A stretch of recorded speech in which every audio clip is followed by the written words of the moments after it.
Hello dear students, आज हम प्रारंभिक शिक्षा के नवीन प्रयास द्वितीय सेमेस्टर के प्रश्न पत्र के अंतर्गत प्रारंभिक शिक्षा के विकास हेतु संचालित कार्यक्रम एवं परियोजनाओं के बारे में जानेंगे, जो विशेषतः उत्तर प्रदेश के संदर्भ में है। इसमें ऑपरेशन ब्लैक बोर्ड योजना के बारे में आज हम जानेंगे। राष्ट्रीय शिक्षा नीति 1986 में प्राथमिक शिक्षा को आवश्यक मानते हुए विद्यालय में बच्चों के हिरास एवं अवरोध की समस्या को कम करने के उद्देश्य से शैक्षिक वातावरण को पर्याप्त समुन्नत बनाने एवं शिक्षा में गुणात्मक सुधार लाने पर विशेष बल दिया गया। विद्यालयों में अनाकर्षक वातावरण, अरुचिकर पाठ्यक्रम, अपर्याप्त भवनों, पाठ्य सामग्री एवं खेल सामग्री आदि में सुधार लाने की दृष्टि से राज्य सरकार एवं शिक्षा विभाग द्वारा अनेक प्रयास किए गए। हमारे संविधान की धारा 45 के अंतर्गत 14 वर्ष के तक के बालक एवं बालिकाओं को अनिवार्य निःशुल्क शिक्षा उपलब्ध कराने का दायित्व सौंपा गया है। स्वतंत्रता के इतने वर्षों पश्चात भी यह लक्ष्य पूरा नहीं हो पाया है। इसका जो कारण रहा है पिछले समय में, उसमें देखा गया था कि अधिकांश प्राथमिक विद्यालयों में पीने के पानी की सुविधा नहीं थी। भवन, श्याम पट, शैक्षिक उपकरण, खेल का मैदान जैसी आवश्यक सुविधाओं का अभाव था। बैठने के लिए जो पुराने समय में टाट पट्टी प्रयोग होती थी, वो भी उनका भी अभाव था। लगभग 9% प्राथमिक स्कूलों के अपने भवन नहीं थे। अखिल भारतीय स्तर पर 41.5% प्राथमिक स्कूलों में श्याम पट नहीं थे। ये उस समय पाया गया। पुस्तकालयों की सुविधा नहीं थी, जिसके कारण से जो निःशुल्क एवं अनिवार्य शिक्षा का दायित्व था, उसको पूरा नहीं किया जा रहा था। इसी उद्देश्य से राष्ट्रीय शिक्षा नीति सन 1986 की कार्य योजना में ऑपरेशन ब्लैक बोर्ड अभियान चलाने की संकल्पना की गई कि निःशुल्क एवं अनिवार्य शिक्षा सर्वसुलभ करवाई जा सके। यहाँ जैसे कि इसे ऑपरेशन ब्लैक बोर्ड बोलते हैं, तो ऑपरेशन से तात्पर्य यह है कि यह युद्ध स्तर पर अभियान चलाकर किसी कार्य को शीघ्रातिशीघ्र पूरा कर लेना। ब्लैक बोर्ड विद्यालयों में आवश्यक उपकरणों का प्रतीक है। ऑपरेशन ब्लैक बोर्ड का उद्देश्य प्राथमिक विद्यालयों में पाठ्य सामग्री तथा शिक्षक उपकरण जैसी न्यूनतम आवश्यक सुविधाओं की व्यवस्था को सुनिश्चित करना इस योजना का उद्देश्य है। इसके प्रमुख शिक्षण बिंदु में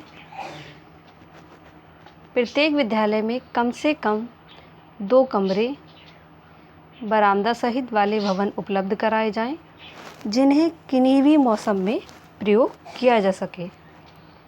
शिक्षक उपकरण हों। शिक्षक उपकरण में जैसे पाठ्यक्रम, पाठ्यपुस्तकें, अध्यापक निर्देशिकाएं, ये सभी सामग्रियां उपलब्ध होनी चाहिए। कक्षा शिक्षण सामग्री हो। कक्षा शिक्षण सामग्री में मानचित्र, जिले का मानचित्र है, राज्य व राष्ट्र का मानचित्र, ये सभी होने चाहिए।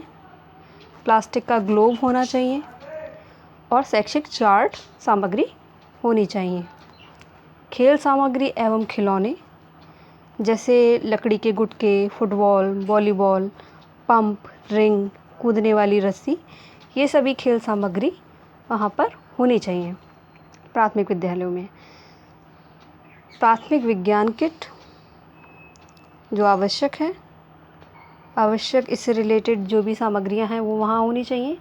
लघु औजार किट, 2-in-1 ऑडियो उपकरण, पुस्तकालय के लिए पुस्तकें जैसे संदर्भ पुस्तकें होती हैं, शब्दकोश आदि, और बच्चों की पुस्तकें कम से कम 200 शब्दों वाली, पत्रिकाएं तथा समाचार पत्र, ये सभी होने चाहिए। विद्यालय की घंटी, चौक, झाड़न तथा कूड़ादान, वाद्य यंत्र जैसे ढोलक, तबला, मंजीरा तथा हारमोनियम, श्यामपट्ट तथा फर्नीचर। शिक्षक के पास आकस्मिक व्यय के लिए धन भी होना चाहिए। प्रसाधन छात्र एवं छात्राओं के लिए अलग अलग होना चाहिए।